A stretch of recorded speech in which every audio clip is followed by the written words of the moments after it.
opening of the wonderful Gordon Syron's paintings entitled Culture War II.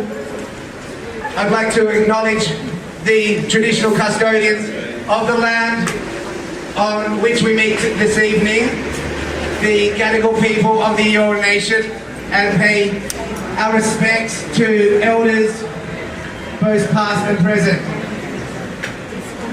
Culture War II.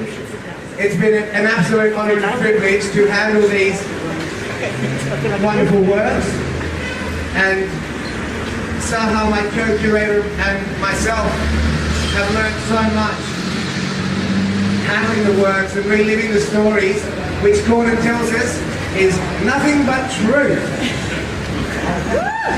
Not a word of a lie. Nothing but fact. And I'd like to invite the lovely Aunty Millie to provide a welcome to country this evening. Thank you. Good evening, ladies and gentlemen. And I am honoured to have been asked here tonight by Elaine and Gordon to give a welcome to country to this exhibition of Gordon's works. I acknowledge and pay my respects to the Gadigal people of the Eora Nation as the traditional custodian of the land on which we stand. And I pay my respects to the elders past and present as well. I think it's a wonderful exhibition, and all of us as Aborigines can relate to every single solitary painting here. From the first invasion, and just like me, what you do on Saturday, I acknowledge Justice Kirby and of course Elaine and Gordon, who are special guests on the day. The paintings are wonderful, and I've always loved creative people, simply because I don't do any colours at all. And people in the arts, the performing arts, they just bring so much into our lives with wonderful visual experiences, and people who sing, people who perform, people who act, they are just wonderful, wonderful people who bring joy into our lives and the entertainment that they do brings us wonderful experiences. But this experience tonight, I hope you're all enjoying, because I simply loved it. And I have seen some of these paintings way back 40, and I think when we first read about 40 years ago, some of them, particularly judged by his peers. And if they could have named the one up there with Carhartt, living conditions. For those of us who grew up in corrugated iron and half paper huts, this is living really. I grew up in a hut like that, and we have come a long way since then, but we still have a long, long way to go. And it's with wonderful people like you who look at these and see the same things that we see, and that we know that changes have to be made in our country. We have come a long way, but we've still got a long way to go. And I was only talking to Dr. Mick tonight, and I was saying, and I think I said to you, Gordon, that I think Avatar starring the ideas on some of your paintings. Does anybody notice a similarity between Gordon's paintings and the part of Avatar where they had the sacred tree? I hope you got royalties for that, because I did steal your vision. But it is wonderful, and I certainly hope it's a successful exhibition. And I think we should get on to down the centre that this exhibition should stay much, much longer than what they're having it for about a few days. It should be here for at least a month or more. So who can we talk to say that it should stay here for longer? And so that the Australian people have to have the opportunity to see the wonderful history in art that Gordon has given us. And it's through the arts, through the visual arts, performing arts, that we get our stories across to our general fellow Australians, the general public, because I know there's a lot of Australians out there who want to know more, and we have it all to give, and we have to make the opportunities that how that's going to happen. But thank you all for coming tonight, and I'm so proud to be here with this wonderful Elaine and Gordon, and I hope it's very successful. Thank you and welcome. Professor Larissa Behrendt, UTS Professor of Law, Barrister, Director of Research at the Jumbana Indigenous House of Learning at the University of Technology, Sydney, and Professor of Law and New South Wales Person of the Year 2010, as well as NAIDOC Person of the Year 2009. Thank you very much.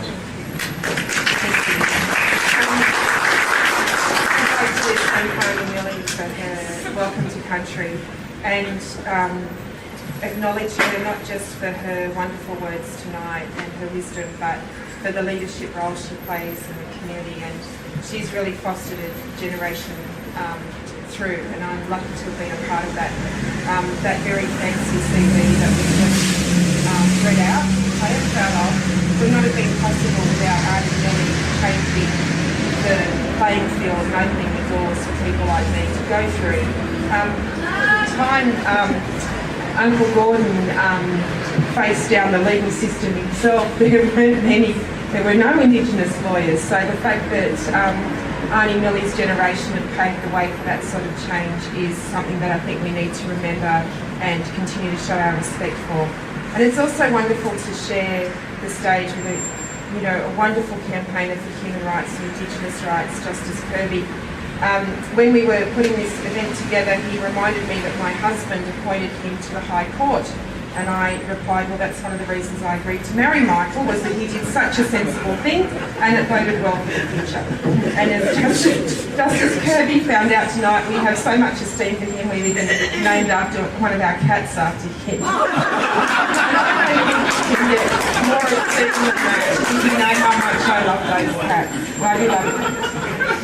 I first saw judgment by his peers when I was a law student, and although I didn't know Uncle Gordon at that time and wouldn't know that I would come to know him and Aunty Elaine as though they were my actual aunt and uncle, that picture spoke to me in a way that an image hadn't before. This whole idea that you see the inversion of the role of Indigenous people and white people in the legal system in that piece of work was profound and articulated a lot of what I felt. It's a nice irony that this opening, this exhibition is here tonight, not just because I live nearby so I can walk past and see Gordon's beautiful work every day, which is wonderful, and I am totally for an extension of this exhibition on those grounds alone. But it reminded me that when I was at law school, I came here for a court visit, which is one of those things you do in law school. You come to see the court and you write a little report about what it's like. And I remember when our class was preparing to go to this court visit, I was very intimidated because other members of my class said things like, well, I'm the third generation of my family to go to law school, or my father's a judge, so I know all about this. And I felt very intimidated. When I got into the courtroom, we were watching a case and the defendants were my cousins. Charges. And I thought, well, it really is a bit different for us, isn't it?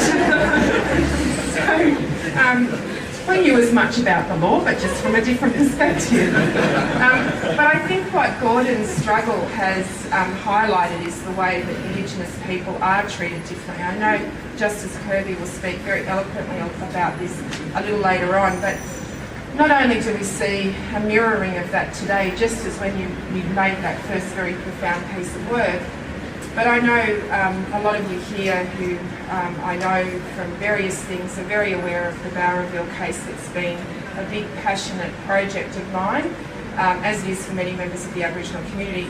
And I think what Gordon's work reminds us of is at that time when the Royal Commission, when it was so easy for Aboriginal people to be locked up for the least serious of offences, that actually if you're an Aboriginal victim of crime, the system doesn't work for you either.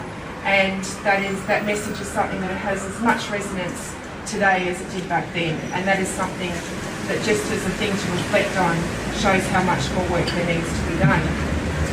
So I guess the final thing I just wanted to reflect on in these opening remarks was just, I think one of the things that Gordon showed me by a work that was so profound and really articulated what I felt inside but hadn't really been able to express was what the role of the artist is in our society. John Mundine says a thing that I think holds very true to Gordon. He says, It's the angst of the artist to be relevant and to try and find that thing within the community that is going to actually provoke. And Gordon's been doing that for a very long time. I was actually thinking on the way here how perfect it is to have Justice Kirby and Gordon here together, because they are two very famous dissenters in very different ways. But, you know, I think for me, Gordon was a person like a true artist who always questions the world around him, never takes anything on face value, and isn't afraid to provoke. And it's actually in the bravery of his work that I think I've found my deepest admiration for. It's very easy when there's a lot of criticism around, when you can be as exceptionally talented as Adam Goods and all you're met with is racism, to continue over all these years that Gordon's volume of work represents, to continue to speak out, to continue to provoke, to continue to hold a mirror up to the broader community and say, there's something wrong here, this isn't right, this needs to change, and it's your responsibility to do something about it. And I think for me that's what makes Gordon a really exceptional artist. What makes him an exceptional person is that a lot of you would know that Justice Kirby and I have been supporting Gordon and Elaine because of their vision of having a people place, a place for all Indigenous artists that would respect all Indigenous art. And I was sort of reflecting on the fact that that's very typical of them, that they see their way forward as something that will bring other people into the spotlight, give other people an opportunity, when in fact what you can see from this amazing body of work here tonight, which is just a fraction of Gordon's body of work, and doesn't even touch on Elaine's astounding body of work, just a fraction of his work, that in his own right he is an artist, as she is. And the fact that their whole vision was about what they could do for other people really shows what great people they are. So I'm very honoured to be here tonight and to be supporting them. Thank you.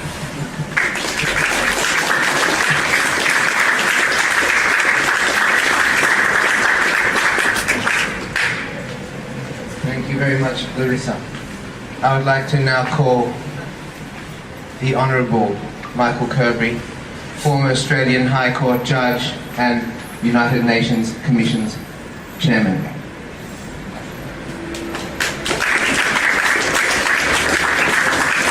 Thank you very much for having me on this cold night. Come together, we have warm hearts and warm souls to be here on this precious land. Thank you, Aunty Millie, for welcoming us. I also want to honour the Gadigal people of the Eora Nation. I don't want to do it perfunctorily. Sometimes people just rush through it and say the words, but I want to feel it in my heart. I want to reflect upon it. I want to reflect upon what we do when we are honouring the Indigenous people of our country. I'm going tomorrow morning to New Zealand for a conference, and over there they do it correctly. They've been doing it much longer than we have, and they are very respectful to their Indigenous people, more than we have been. I think we can learn from them across the ditch. So I think we should reflect upon the people, the Gadigal people, the Eora Nation, because that makes us put into perspective the very great wrongs that are reflected in Gordon's work, and that we come together on Culture Wars 2, the exhibition that is being launched, because it's important to have an element of anger, because out of our anger will come the correction of some of the wrongs that have been done and are being done to the Indigenous people of our land. I want to honour the Honourable Michael Kirby, the former Federal Attorney General, one of the great officers of our country, who has had the very wise decision to marry Larissa Behrendt, who just made that magnificent speech. I honour Michael, not only because he appointed me to the High Court, though that was a very, very wise decision in his administration, but also because he has been a champion of Indigenous rights and of human rights and of the teaching of these subjects to law students, and I regard him as an outstanding lawyer, and I'm very proud to be in his company. Larissa is a marvellous, brilliant, elegant, beautiful, magnificent Australian and Indigenous Australian who speaks with such force and writes with such brilliance. We are grateful to you, Larissa, for being a person who will speak up, and the Indigenous people are grateful to you. All Australians must be grateful to you because you have been one of the outstanding scholars, writers, thinkers, teachers, and it's wonderful that you are here tonight with Gordon and with Elaine. They've had a very hard time in the last 2 or 3 years, and I have to say that a most unusual group of people got together to support them, and they included Philip Ruddock, who isn't here tonight, but he's been fantastic in supporting Larissa, in supporting Gordon and Elaine. And we have to build the alliances of people in all of the political parties, all walks of life, across all the divisions, men and women, Indigenous and non-Indigenous, people from overseas, from the old countries, and people from the new countries, straight and gay, all coming together to support the Indigenous people of our land, the very many wrongs that have been done. And Gordon's spirit is shining through his works. He has a toughness about him in his works, and you will see those in the display that is here. I support the idea there should be a permanent display of Gordon's works in the court, and there should be a big sign that this was painted by Gordon, who was once a prisoner. It's very important for people who come in here to be told that prisoners are our fellow citizens, they're our fellow human beings, and they have to have our respect and dignity. They never lose that respect and dignity, though sometimes the conditions in which they are held and the circumstances are such that they must question the issue of their fundamental universal human rights. Now, today, the Bureau of Crime Statistics in New South Wales issued the latest statistics on Aboriginal imprisonment in our country and in our state. And it's a very depressing read. I got it because I get the newsletter of the New South Wales Bar Association, and they warn before you tap the mouse to get into the report that the news is grim. Grim is a very strong word to use, but the news is grim. Indigenous adults on remand in July 2013 were 650. It's shot up. It's now 850. That's a very big increase in the space of 2 years. Indigenous adults sentenced to imprisonment were in July 2013, 1,700. It's now nearly almost 2,000. Another big increase. Whether they're on remand or sentenced, very big increases in the numbers of Indigenous prisoners. And the main reason for the leap, that's the word that's used in the report of the Bureau of Crime Statistics, is the increase of prisoners on remand. And there's a reason for that, and the reason for that was that in their wisdom, the New South Wales Parliament changed the Bail Act so that it's more difficult to get bail, and the result has been an increase in the numbers of prisoners on remand, Indigenous and non-Indigenous. I was at the Kirby Institute, named, I'm proud to say, after me at the University of New South Wales. It's an institute that deals with blood-borne diseases like HIV and hepatitis. It's therefore very interested in the Aboriginal people. Thank God the Aboriginal people have not been disproportionately affected with HIV, but they're grossly disproportionately affected by hepatitis. And hepatitis is an affliction which affects very large numbers in our prisons. And Greg Davison, who is an Indigenous expert in Aboriginal health, turned up to give a wonderful paper on the conditions of these people who are in prison, so many of whom are Indigenous.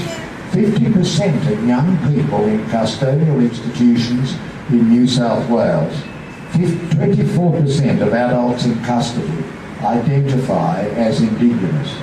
And though they are only 2.5%, a small fraction percent of the whole population, they are a huge percent of our imprisoned population. In fact, though Australia has always been a high imprisoning country, the rate of imprisonment per capita of Indigenous people is up there with the levels of the highest imprisoning countries in the world. In fact, it's higher than the United States of America, which is the highest imprisonment country in the world. Building prisons is the third biggest industry in the United States of America. And the Indigenous people are a very high percentage of our imprisoned population. And this should be of concern to us. Why is this so? Where are we failing? What can we do? I think most politicians are people of goodwill, but they have to be brought to the attention that imprisoning people is extremely expensive to the citizens. And it would be better to spend some of the money we're spending on imprisoning large numbers of Indigenous people to give them support and assistance so that they will not just go back into the cycle of imprisonment. One of the points that Mr. Davison pointed out at the University of New South Wales was that the levels of ill health amongst Aboriginal imprisonment is very high. They come from unstable housing, they come from violent conditions, many of them come with problems of drug and alcohol dependence, many of them have faced mental health problems and are even more deeply ashamed of that than other members of the community. They won't acknowledge it and they won't seek help for it. They are afraid of being stereotyped and of being treated with disrespect by their own communities. So there's a lot of work to be done there. They are stoical prisoners. We all know that the Aboriginal people are stoics, but they are stoic, they don't complain, they don't seek help when they should, and they have very high concerns about stigma and marginalisation. The Justice Health Network, that Mr. Davidson is a member of, has established an Aboriginal health unit. It's endeavouring to deliver better diversion, and it's endeavouring to persuade the government that money downstream is extremely important, that you've got to give money, not just for very expensive imprisonment, 24/7 service in prison. They've got to be there. Instead of that, you've got to spend money diverting people from prison, and especially if they are young people. The ironic and sad thing that was said by Mr. Davison was that actually the time in prison is the one time when most of these people have a proper routine of meals, a proper routine of warmth, a proper routine of a place to sleep and to live. And that is a really sad indictment on our country. And we should not be surprised that people who are in that condition go back into the cycle of crime. Why can't our leaders work on a cost-benefit ratio to try to spend the money that will keep people out of this cycle of imprisonment. It is really a very sad indictment to Australia. And that is why when I see Gordon's paintings, I do see a lot of beauty in them. If you look at the lovely floral ground that he paints, the lovely colours, the beautiful use of blue, the marvellous decoration of leaves and of colourful flowers, beautiful gold of wattle. It's really marvellous. It's there with, I think, the great masters. But there is also a spirit of anger and distress. And why wouldn't it be? Gordon, himself a prisoner, knows what others are suffering. And he feels a need to interpret it. It's a very good thing that here at the entrance to this courthouse there is a representation of Gordon's work. And I think there should be such a representation always in this courthouse. Somewhere there should be his paintings or reproductions of his paintings, which will give hope to those who pass into this place and give a message to those who do the work of justice in this place. But justice has to be tempered with mercy and understanding and with cost-benefit analysis of what it costs and what the price is beyond putting people away for a long period. So, Gordon and Elaine, thank you for never giving up. You heard Winston Churchill's motto, never give up, never give up, never give up. Gordon has never given up. He's continued to paint with lessons for us all, and Elaine has stood by him, and she's never given up. And Gordon's entitled to fair compensation and fair recompense for all his wonderful painting and proper conditions in which they can be sold.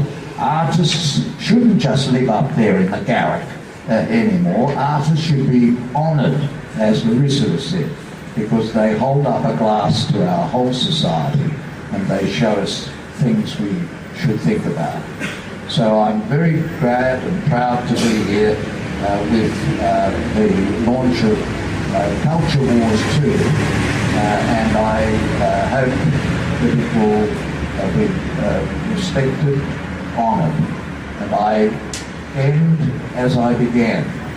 Our country, as we know in its modern history, began as a penal colony. We were conceived out of prisons and punishment, and sending people a long way away to stay a long way away and out of sight, out of mind. That's how Australia began. And unfortunately it stained our character in a way, and it certainly has affected grimly the people of Australia who are Indigenous. So here we are, a small group of Australians, but I believe we represent the voice of all humane and civilised Australians, and we say, think deeply about the figures of the Crime Bureau today. They are a shocking indictment of Australia, and they can't just be brushed aside. We must address them, we must look at prisoners on remand, we must look at prisoners under sentence, and especially we must look at young prisoners. And I think that is the message of this cold evening here. And I'm very honoured that Gordon and Elaine asked me to be here, and I'll always be with you. I'll always come back. I'll always be proud to be with you. And I honour you, and I thank you, and I think we should all give 3 cheers for Gordon and Elaine. Hip hip! Hip hip! Hip hip!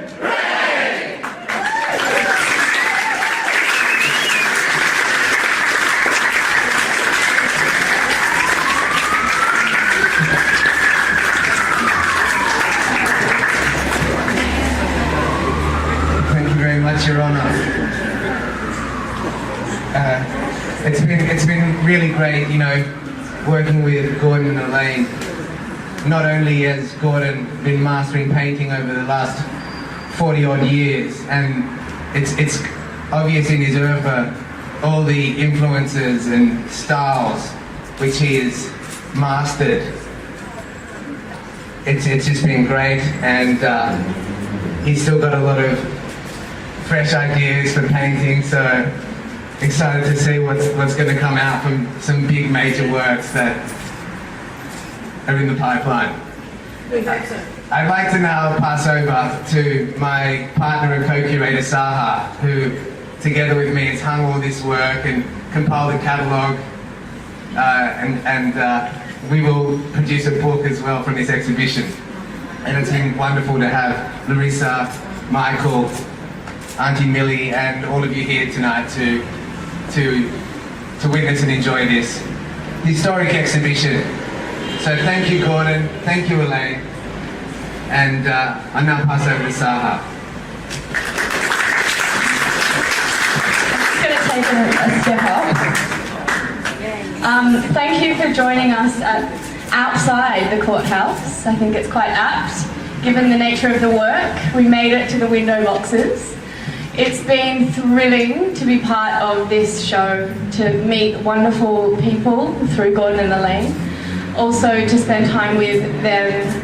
Putting this show together has been such a learning curve for both Jordan and I and everyone who's been involved. We've hung it, we've deciphered the works and their provenance. We've found this treasure almost in an attic. And have uncovered glimpses of what we think is a very exciting future for Gordon and Elaine, especially in relation to the change that is taking place in this country. You don't need a weatherman to know which way the wind is blowing. As a very famous group, not Australian, said, way back in the 60s, I think. So let's keep the energy and the fight and the sense of camaraderie going around this, because it's a lesson that is at the foundation of everything else we need to improve on in this society. So thank you everyone for being here. I encourage you to walk down the full promenade of this facade and try and decipher our over 70 works that hang here. Keep in touch with us, put your name down on our mailing list, and we'll let you know what is in store with Gordon's works and Elaine's works in the future. So welcome, and let's all discuss and be merry. Thank you.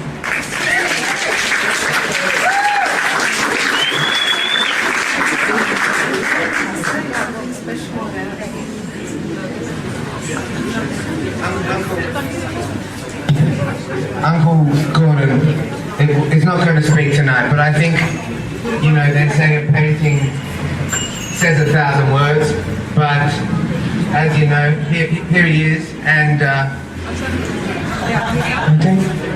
wanted to get out of it quite cheaply and have nothing to say, but fantastic people here, Hon Michael Kirby and magistrates and God knows what over here, and I'd be a bit of a coward if I walked away and didn't have nothing to say. And Millie, yeah. And Joey. I saw Joey when she came in, and I saw a lot of them in the faces. Great. It's fantastic. I'm not much for a talker, but I'm painting with it. yeah. I guess Thank you. and thank you all for coming.